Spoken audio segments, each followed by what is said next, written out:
سلام علیکم و رحمت الله و برکاته. سلام پادشاهی عزیز مهربانم. سلام بر کلی شهروندان جامعه تویستان. این روز یکمی اکتبر میگره در ناحیه خراسان 70 جوانمردان شهردلان ناحیه خراسان و قوای مسلح سفربر شده ایستادند. میگره پدر و مادران گسل دارند. همه این شهردلان خراسان از طرف رئیس حکومت دولتی ناحیه خراسان محترم احمدزاده الهامجان و دو شهادتنامه رانندگی و شهادتنامه کامپیوتری مشرف گردانده شد.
والدین گرامی قدر خواهش میکردیم همه با جای نشستی خویش بگذارن برامت خواهش میکردیم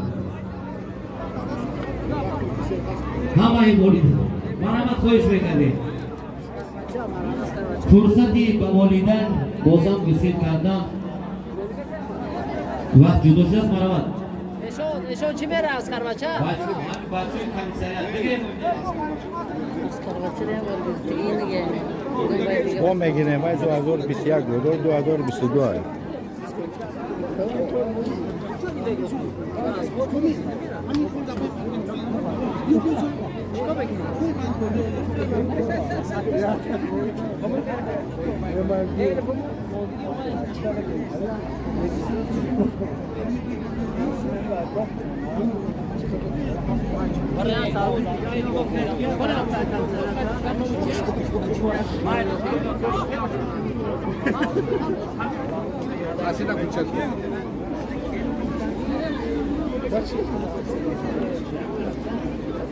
امروز